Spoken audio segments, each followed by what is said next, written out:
हम कल्याणी झा अहाँ सब गोटे गोर लगै छी। आइ हम एगो गीत सुनबै छी अहाँ सबके जे हमर आवाज में केहन लागैए, और लाइक शेयर जरूर करब, सब्सक्राइब जरूर कर देबै चैनल के। तो सुनू ई गीत। बम बम भैरव हो भूपाल, अपनी नगरिया हो भैरो, अपनी नगरिया हो भैरो, खेबी लगबी हो पार। बम बम भैरव हो भूपाल, कथी केर नाव नवैया, कथी करुआरी हर हर, कथी केर नाव नवैया, कथी करुआरी। कोने लाला खेवनिहारा, कोने लाला खेवनिहारा, के उतारथी पार। बम बम भैरव हो भूपाल, चनन काठ के नाव नवैया, रूपे करुआरी हर हर। चनन काठ के नाव नवैया, रूपे करुआरी।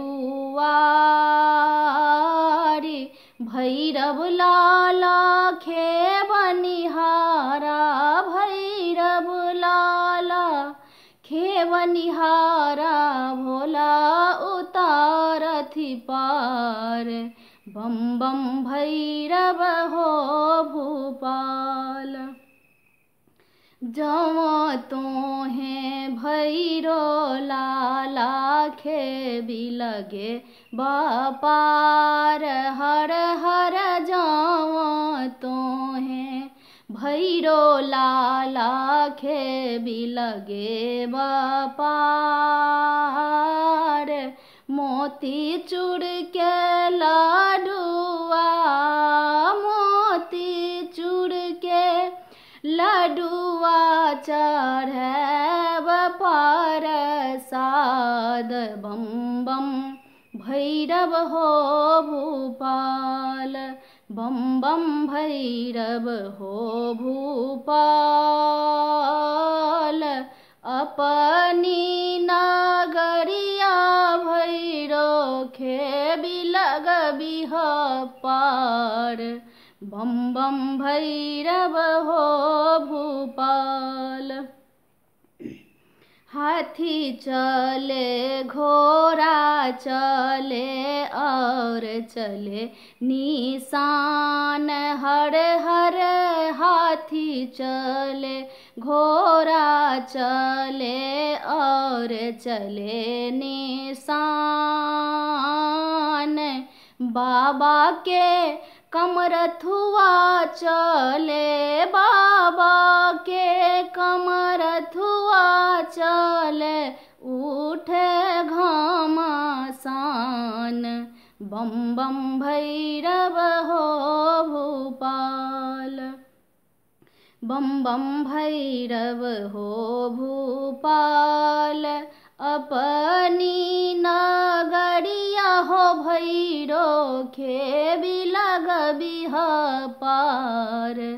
बम बम भैरव हो भूपाल, छोटे मोटे भैरो लाला, हाथ में गुलेल हर हर। छोटे मोटे भैरो लाला, हाथ में गुलेल।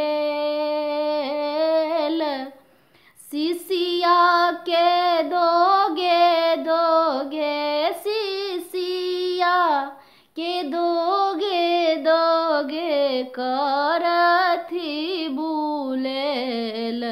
बम बम भैरव हो भूपाल, बम बम भैरव हो भूपाल,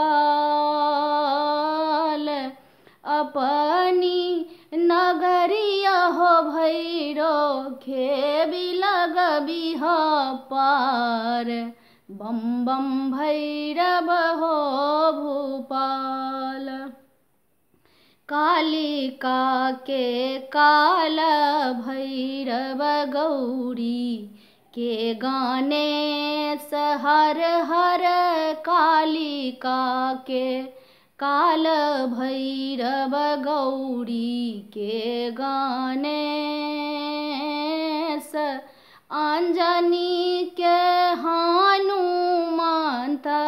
अंजनी के हनुमंत हरहु कलेश। बम बम भैरव हो भूपाल। बम बम भैरव हो भूपाल।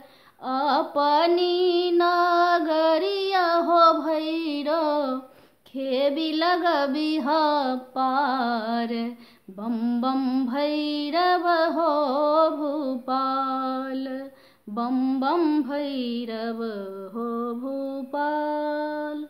धन्यवाद। अहाँ सबके केहन लागैए हमर गीत से कमेंट में लिखब।